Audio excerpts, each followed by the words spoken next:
Hello and welcome to Pro-Life Primetime News. Today is Friday, September 1st. I'm Leslie Palma. And I'm Teresa Watson. We're so happy to have you with us tonight.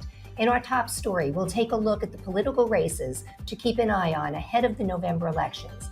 Caitlin McCuskey from Susan B. Anthony Pro-Life America will help us analyze the races and candidates. The Sanctuary Cities for the Unborn movement is allowing towns, cities, and counties to declare themselves safe spaces for the unborn. Movement founder Mark Lee Dixon visited our office, and Teresa sat down with him to talk about his successes and challenges. In Abortion in the News, Leslie will tell you about 5 pro-lifers facing more than a decade in prison after being found guilty of violating the FACE Act, and the health challenge for House Majority Leader Stephen Scalise. In political news in a nutshell, Teresa will give you the latest on the legal woes of former President Donald Trump and how a trial might impact the primaries. National Pro-Life T-shirt Day is October 3rd. Priests for Life's Brian Kemper came up with the idea decades ago and brought it back to the national scene. He'll join us for our final segment, and we'll let you know how to order shirts, including the ones Leslie and I are wearing, and on our mannequin. Please stay tuned. We've been reporting for months about the very important ballot initiative Ohioans will vote on in the November elections, but there are several other races whose outcomes will impact the unborn and pro-life efforts to protect them. Louisiana has the only Democrat governor who is pro-life, but term limits will keep John Bel Edwards from seeking another term. Republican Attorney General Jeff Landry has declared his candidacy, and several other Republicans are hoping to keep Louisiana deep red. Mississippi and Kentucky also will be choosing governors, either re-electing incumbents or selecting a new leader. In Virginia, all 40 seats in the Senate and 100 seats in the House of Delegates are up for election this year. Democrats currently hold a narrow majority in the Senate, while Republicans narrowly control the House. 4 House seats are currently vacant. The party that wins control of the 2 houses will be key to determining the success of Republican Governor Glenn Youngkin's agenda, including his plans to introduce a law protecting babies from abortion at 15 weeks. A seat on the state Supreme Court in Pennsylvania is up for grabs, pitting a pro-abortion Democrat against a Republican who's promised to defend all life under the law. It's the Supreme Court that has the final word on state-level abortion laws. To help us analyze these critical races, we've invited Caitlin McCuskey, pro-life coordinator for Susan B. Anthony Pro-Life America, to join us. Welcome to the show, Caitlin. Hi, thanks for having me. Yeah, well, thanks for coming on. So, Caitlin, let's start with the governor's races. Louisiana has a primary on October 14th. What do you see happening there and in the general election? Yeah, well, there's a lot of candidates running in the governor's race. It certainly looks like Attorney General Jeff Landry has a advantage in this race. He's well known. He's got a lot of financial support, but there are a number of candidates running, and we expect to see, of the 16 candidates, 2 of them advance. It's a jungle primary in October. The top 2 vote getters will advance. That could be 2 Republicans. It could be a Republican. And the Democratic Party has endorsed a man named Sean Wilson. But we're certainly excited about the prospect of not just a pro-life governor like John Bel Edwards has said he is, but someone who's willing to lead on the issue in the state of Louisiana, someone who is willing to go out and advocate for this issue, advocate for women and for the unborn, and use his platform to encourage adoption reform, to encourage foster care, but also to encourage women to choose life and to help build that culture of life from the governor's mansion. Well, Caitlin, in Mississippi, Republican incumbent Governor Tate Reeves is seeking re-election to a second term, likely facing off against Democrat Brandon Presley, who's a cousin of Elvis Presley. Do you see any chance for Presley to unseat Reeves, and would a Democrat governor have much of an impact in red Mississippi? Well, Governor Reeves has been fantastic, especially on the life issue. He, along with Attorney General Lynn Fitch, who's also up for re-election this year, have just been a dynamic duo, from arguing the Dobbs case to protecting and serving women after Dobbs overturned Roe, passing laws that save lives as well as providing resources to women. They've just been fantastic. It's definitely a race to watch and a race to be involved in. We've got to do all that we can to support Governor Reeves, and we look forward here at SBA Pro-Life America to helping both of them successfully win re-election. And as I mentioned, Lynn Fitch, I should also go back to Louisiana. We've got a great Attorney General candidate in Louisiana in Liz Murrill. She's the current Solicitor General. She'd be the first woman to hold that position, the first Republican woman to hold the Attorney General position, and we're just really excited about her candidacy the partnership that she and other attorneys general like Lynn Fitch can have as they work to create a culture of life and to protect women in the unborn. Well, great. Well, thanks for mentioning her. But Yeah. now let's go to Kentucky, where incumbent pro-abortion Democrat Andy Beshear is facing a challenge from Attorney General Daniel Cameron, who is solidly pro-life. The two are pretty much neck and neck in the polls. What's your prediction? I don't know if I have a prediction, but we're certainly excited about Attorney General Cameron running for the governor's office. It's been 4 long years under Governor Beshear. And I think the people of Kentucky are ready to have a governor who not only reflects their values, but agrees with the other politicians that they've elected.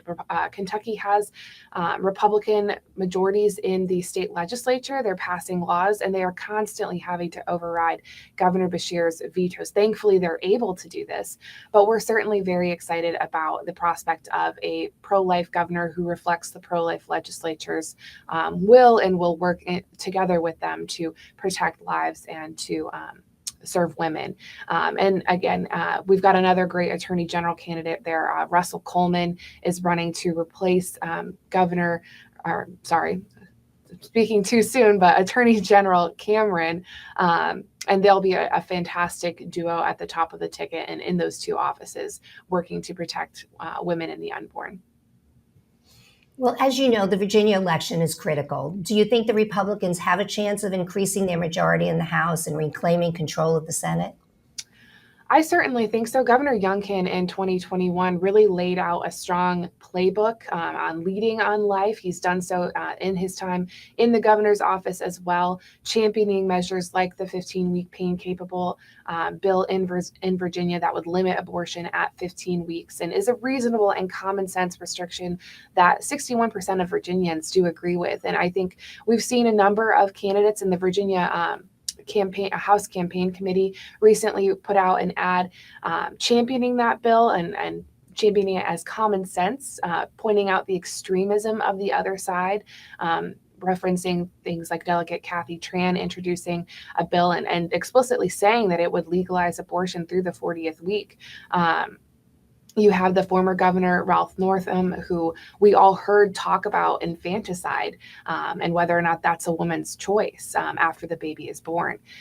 So we have some strong examples of the Democrat extremism in Virginia, some real examples.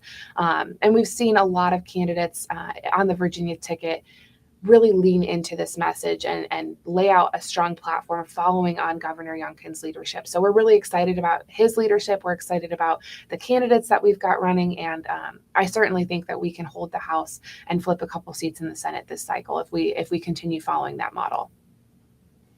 All right, well, great. And so finally, how important is a pro-life win for the open seat in the Pennsylvania Supreme Court? Yeah, well, this is a race that it's gotten a lot of attention recently, but we certainly, would hope that Pennsylvanians would see what Dan McCaffrey, the Democratic nominee, is saying and realize that's not in line with what a judicial nominee should be saying. It's not in line with what a judicial candidate should be saying. It's not in line with what he would do or have the power to do at the in the Pennsylvania Supreme Court. So I certainly hope that the Republican candidate, Carolyn Carluccio, would lean into this message, would point out the extremism of her opponent's message, and would point out the extremism of the Democrats in Pennsylvania.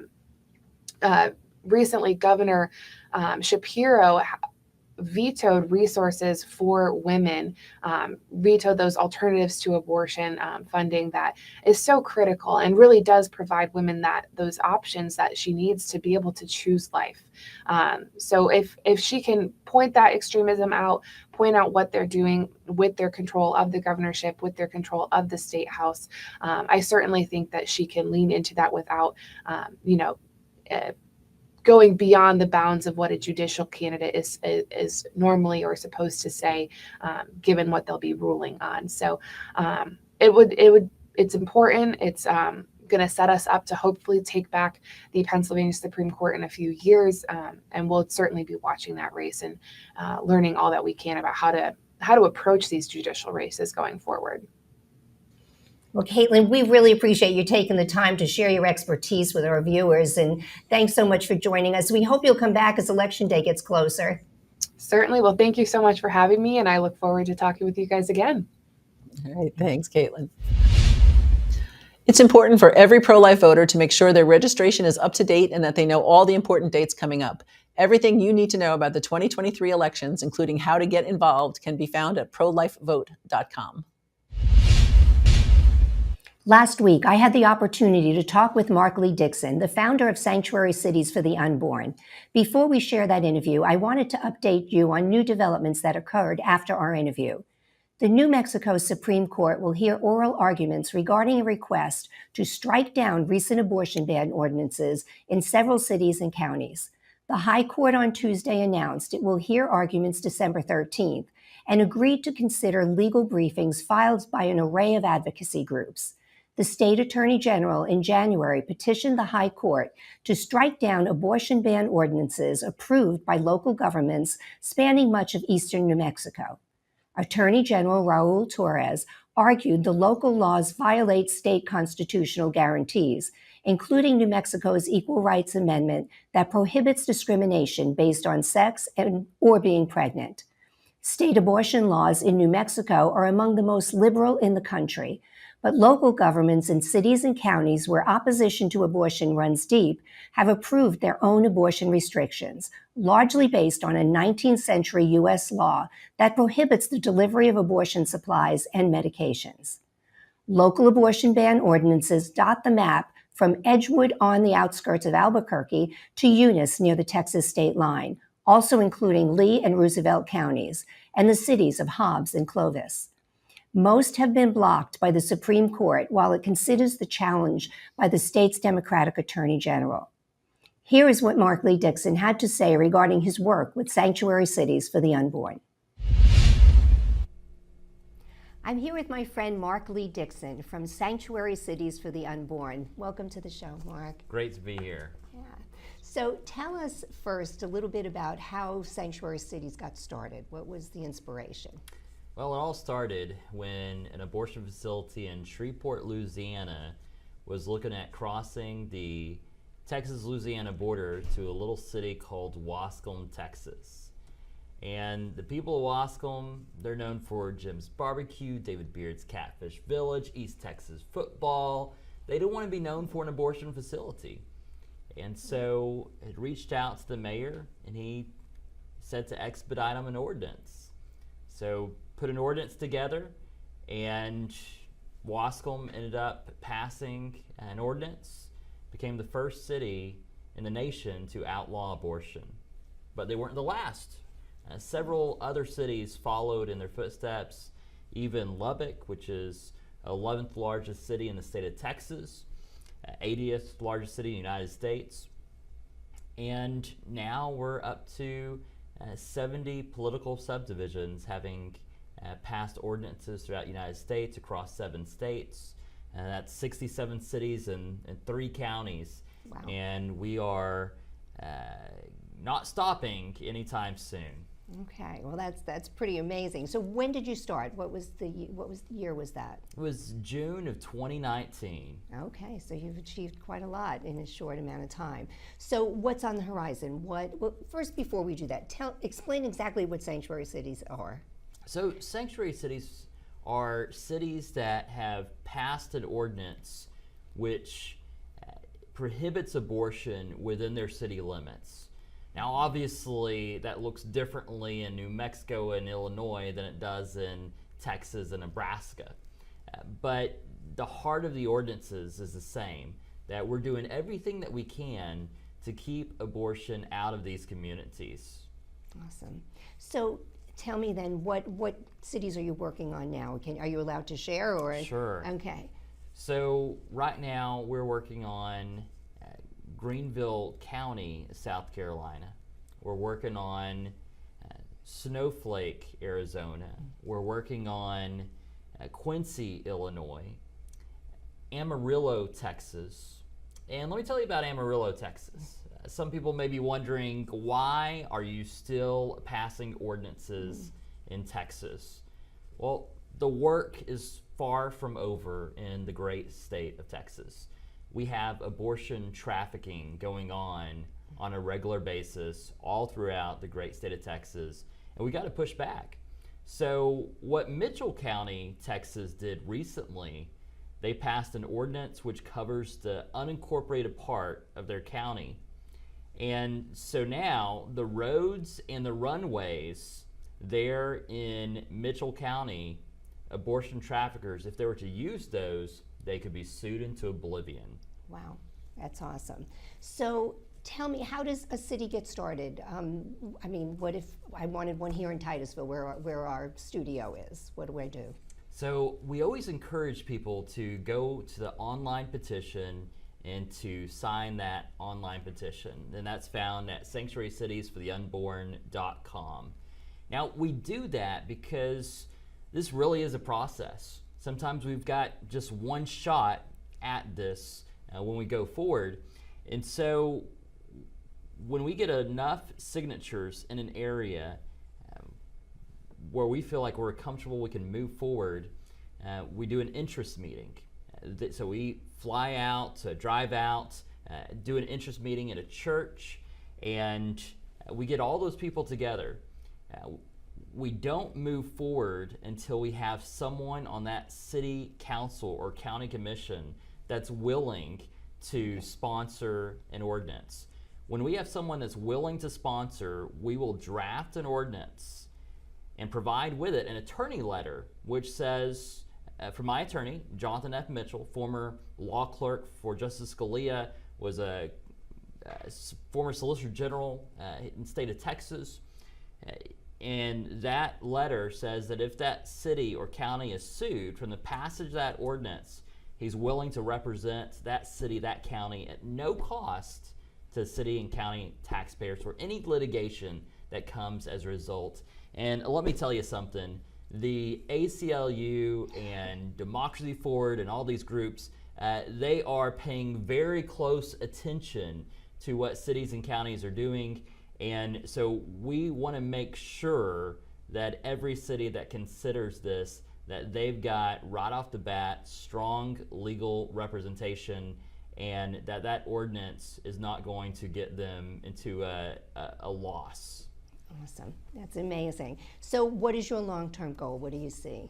Well, the long-term goal is to see an America that abortion is extinct. And Amen. So I want to see from coast to coast an abortion-free America. We believe that we can accomplish this.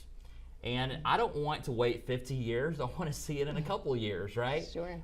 Because we've got a big world. We can't just focus on America. We've got to outlaw abortion in the entire world. And then if the abortion industry starts setting up colonies on Mars, then we can go to Mars and start outlawing abortion there. But we need to make sure that this universe is free from the horrible atrocity of abortion. Amen. Well, Mark, thank you so much for joining me today. And please tell our audience one more time how they can help you and where to go. So you can check out the Sanctuary Cities for the Unborn initiative at sanctuarycitiesfortheunborn.com. And then if you're in a city that you see that might not be a chance at becoming a sanctuary city anytime soon, then you can visit markleydixon.com. There's different presentations that I do encouraging how you can help your city see new leadership and how the church can, through their mobilization efforts, change the culture of the city and in process save your city, save your county, save your state, and save America.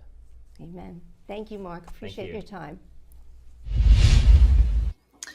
5 pro-life activists are in cells at the Alexandria County Jail in Virginia, awaiting sentencing after being convicted in federal court of violating the Freedom of Access to Clinic Entrances Act, or FACE, for a 2020 protest inside a D.C. late-term abortion business. Lauren Handy, Will Goodman, Heather Iadoni, John Henshaw, and Herb Garrity face up to 11 years in prison and fines of up to $350,000 each. The district court judge who heard the case would not allow the defendants to say their protest was meant to save lives, nor were they or their lawyers able to use the word abortion. 4 of the 12 jurors are abortion supporters, some of whom have donated to Planned Parenthood, so the conviction seemed like a done deal. An appeal is in the works, and Handy's lawyers have filed an emergency petition to have her released from custody while awaiting sentencing. 4 additional pro-lifers will be tried in the same court beginning September 6th, with sentencing for all 9 to take place at the conclusion of that trial. On Thursday, the Daily Signal reported that the Metropolitan Police in D.C. are investigating abortionist Cesar Santangelo, whose clinic the pro-lifers were protesting when arrested. It's unclear what police are looking into. House Majority Leader Stephen Scalise, a pro-life leader in Congress, has been diagnosed with multiple myeloma, a form of blood cancer that is very treatable. In a statement, the Louisiana Republican said he has begun treatment that will last several months and that he intends to work through it. Scalise was critically injured in 2017 when he was practicing with fellow Republicans for the annual congressional baseball game. A gunman targeting Republicans shot Scalise in the hip, causing severe internal injuries and internal bleeding. A former legislative assistant and 2 others also were shot before Capitol Police killed gunman James Hodgkinson. A federal judge has ruled that West Virginia can restrict the sale of the abortion pill despite federal regulators' approval of it as a safe medication. U.S. District Court Judge Robert Chambers ruled last week that a law protecting nearly all babies from abortion takes precedence over approvals from the U.S. Food and Drug Administration. GenProBio, which manufactures generic mifepristone, had argued that states can't ban approval of a drug previously cleared by the FDA. Bad news for Planned Parenthood in South Carolina. The Supreme Court will not reconsider its August 23rd ruling upholding the state's heartbeat law. The abortion giant wanted the court to rule that a baby's heart doesn't start to beat until all 4 chambers are fully formed in the 17th to 20th week of pregnancy. Abortion enthusiasts in Ohio who have succeeded in placing a proposed constitutional amendment on the ballot in November are so upset about the wording of the amendment that they're suing the state. In a 3-2 vote along party lines, the Ohio Ballot Board last week adopted Secretary of State Frank LaRosa's language without any changes. One thing the pro-aborts don't like is the inclusion of the term unborn child. And here's one sentence they object to. The amendment would, quote, always allow an unborn child to be aborted at any stage of pregnancy, regardless of viability, if, in the treating physician's determination, the abortion is necessary to protect the life or health of the mother. Pro-aborts don't want voters thinking about unborn babies being aborted during late-stage pregnancies. They would prefer Ohioans to think abortion only takes place at the embryo stage. The pro-aborts want the ballot board to reconvene and adopt language that, quote, properly and lawfully describes the amendment. Michigan voters last year invented a right to abortion in their state constitution. Now Governor Gretchen Whitmer wants to rid the state of every law restricting abortion, including parental notification and a 24-hour waiting period. In her What's Next speech on Wednesday, she called on lawmakers to pass the Reproductive Health Act, which also would eliminate building code requirements for busy abortion centers. Excuse me. And 2 tragic stories to finish up with this week. In Sanford, Florida, police have arrested the boyfriend of a woman who was found shot to death in her car in a park last November. 19-year-old Kaylin Fiengo, the mother of a 1-year-old son, was nearing the end of her first trimester of pregnancy with her second baby. Police say she had gone to the park to meet up with her boyfriend, 21-year-old Donovan Faison. The couple had fought frequently about her pregnancy, which the young woman refused to abort. Police now say that the refusal was the motive for her murder and the murder of her child. Faison has been charged with 2 counts of homicide and is being held without bail. And in Alabama, an 18-year-old is under arrest after she allegedly threw her newborn baby boy into a trash compactor. He was alive at the time. No one knew Jakayla Williams was pregnant or that she gave birth at home on August 13th. 10 days later, her family learned she had given birth and asked her where the baby was. She said she surrendered the newborn in a hospital, but that was discovered to be a lie. She later admitted to police that she wrapped a blanket around the boy and left him in the trash compactor of an apartment building. She reportedly said she didn't want to be a mother because babies cost too much. And that's abortion in the news. A judge on Monday set a March 4th, 2024 trial date for Donald Trump in the federal case in Washington, charging the former president with trying to overturn the results of the 2020 election, rejecting a defense request to push back the case by years. U.S. District Judge Tanya Chutkan rebuffed claims by Trump's attorneys that an April 2026 trial date was necessary to account for the huge volume of evidence they say they are reviewing and to prepare for what they contend is a novel and unprecedented prosecution. But she agreed to postpone the trial slightly beyond the 2024 January date proposed by special counsel Jack Smith's prosecution team. The public has a right to a prompt and efficient resolution of this matter, Chutkan said. If the current date holds, it would represent a setback to Trump's efforts to push the case back until well after the 2024 presidential election, a contest in which he's the early frontrunner for the Republican nomination. The March 2024 date would also ensure a blockbuster trial in the nation's capital in the heat of the GOP presidential nominating calendar, forcing Trump to juggle campaign and courtroom appearances, and coming the day before Super Tuesday, a crucial voting day when more than a dozen states will hold primaries and when the largest number of delegates are up for grabs. The Washington case is one of 4 prosecutions Trump is facing. A March 4th trial would take place just weeks before a scheduled New York trial in a case charging him in connection with a hush money payment to a porn actress. Meanwhile, in Atlanta on Monday, where Trump and 18 others were charged with trying to overturn the 2020 election in Georgia, former White House Chief of Staff Mark Meadows argued to get the charges against him transferred from state court to federal court. The setting of the trial date came despite strong objections from Trump's lawyer, John Lauro. He said defense lawyers had received an enormous trove of records from Smith's team. A prosecutor put the total at more than 12 million pages in files and said the case concerned novel issues that would require significant time to sort out. This is one of the most unique cases from a legal perspective ever brought in the history of the United States. Ever, Lauro said, calling it an enormous, overwhelming task to review such a gargantuan amount of evidence. Smith's team has brought a separate federal case accusing him of illegally retaining classified documents at his Palm Beach, Florida property, Mar-a-Lago, and refusing to give them back. That case is currently set for trial next May 20. Trump also faces the state cases in New York and Georgia. A spokesperson for New York's state court system, Lucien Chalfin, said Chalfin recently spoke with the judge in Trump's Manhattan criminal case, Juan Manuel Merchan, about their respective trials ahead. Chalfin said no decision has been made regarding postponing or rescheduling the Manhattan trial, which is to begin March 25, 2024. Trump surrendered Thursday in the Georgia case, posing with a scowl for the first mugshot in American history of a former U.S. president. He has claimed the investigations of him are politically motivated attempts to damage his chances of winning back the White House. Despite the charges, President Trump remains strong in the polls. Miami Mayor Francis Suarez announced Tuesday he is suspending his long-shot bid for the White House after failing to gain momentum in the crowded Republican field. Suarez wrote in a post on X, formerly known as Twitter, "While I have decided to suspend my campaign for president, my commitment to making this a better nation for every American remains." The Miami mayor was unable to garner meaningful support in the polls and ultimately fell short of the Republican National Committee's polling requirement to make it onto the first debate stage last week, a benchmark he previously said should be make or break for presidential campaigns.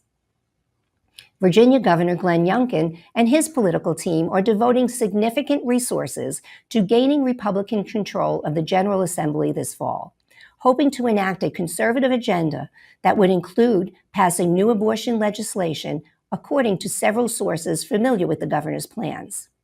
Virginia is the last state in the South without significant restrictions on abortion rights, and advocates see it as the next big battleground on the issue.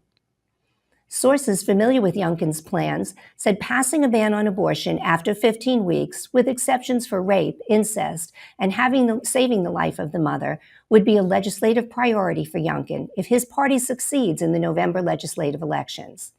The governor and his campaign team believe that 15 weeks is a consensus limit, one that many Virginians across political ideologies can agree upon. And they're betting the measure is modest enough to avoid spikes in Democratic turnout more stringent bans have triggered in other states. NBC News has learned that Youngkin and his campaign's view is informed by the all-women focus groups they conducted on abortion throughout the summer as part of GOP efforts to hold the Virginia House and win the Senate. Zach Roday, the coordinated campaign's director of Youngkin's state PAC, Spirit of Virginia, said the women's views on abortion were complicated and nuanced, but he said 15 weeks with exceptions is a place where a lot of people start nodding their head. Youngkin is eyeing a new abortion limitations as elected Democrats in the Commonwealth sound the alarm that the National Party isn't doing enough to prevent the Republican governor and his allies from winning the state Senate. or from keeping their hold on the House of Delegates. And that's political news in a nutshell. Brian Kemper is the Director of Youth Outreach and the Coordinator of Street Activism for Priests for Life. In 1999, when he was working at another pro-life organization, he had the idea to launch a National Pro-Life T-shirt Day.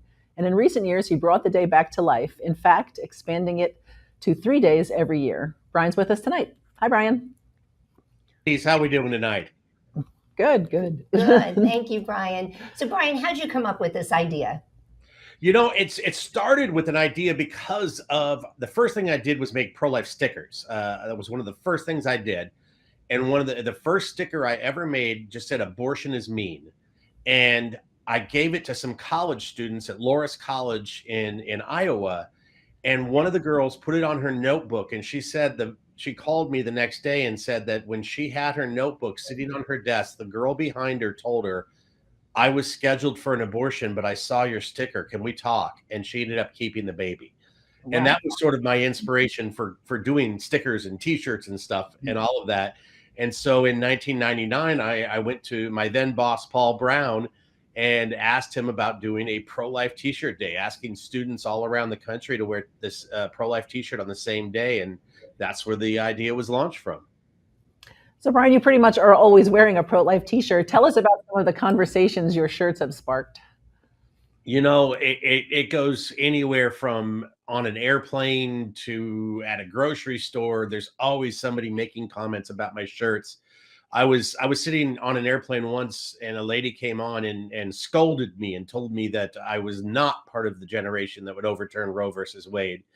And sitting next to me was a United States senator, and we ended up having a conversation for 2 hours about abortion. And a good chunk of the airplane stayed quiet and listened to our conversation the whole way to Chicago. And several people came up and talked to me afterwards. They're just a great tool for starting conversations. And sometimes it just takes one of those conversations like we saw that can save someone's life. So, Brian, when is on Pro-Life T-shirt Day, the next one coming up? What date is it? October 3rd coming up. I'm super excited. It's an easy thing to do. You can wear a pro-life T-shirt. And I understand some people have to wear work uniforms and such. And so sometimes they'll just wear the T-shirt after work, or they'll wear it on the weekend. It doesn't have to be that exact same date, but we just give a date for people that do want to do that. And on October 3rd, we like to see pictures come in. People text us and tag us in posts on social media of them wearing their pro-life T-shirt wherever it is they are. All right. Well, Teresa and I are wearing pro-life T-shirts, and we have, because you can't see this, we have Our Mother Chose Life, which is one of our popular ones here. And where can we get our pro-life T-shirts? Well, right now, if you want to go to standtrue.com/shirt day, that's got the information on Pro-Life Shirt Day, and link right to Pro-Life products here at Priests for Life, where we do sell pro-life T-shirts. So it's very easy to get. Check out prolifeproducts.com or go to standtrue.com/pro-life T-shirts. Okay. / T-shirt day. I'm sorry. T-shirt day. All right. All right. Wonderful. Well, thank you so much, Brian, for joining us and for all the work you do out there. You're always out there on the streets, and you're always wearing your shirts. And I know you've had a lot of great conversations over the years. So thank you. All right. Thank you so much, and have a great night. You too. Bye. Thank you so much for joining us on Pro-Life Primetime News, produced at Priests for Life headquarters in Titusville, Florida. If you like our show, please support us by making a donation to prolifegift.org. These donations help fund all of our work here at Priests for Life, which enables us to continue educating, equipping, and activating God's people to end abortion. For all your pro-life news updates during the week, please follow us on Twitter at Pro-Life News Show. I'm Teresa Watson, Executive Manager. I'm Leslie Palma, Communications Director. Remember, life is the only choice.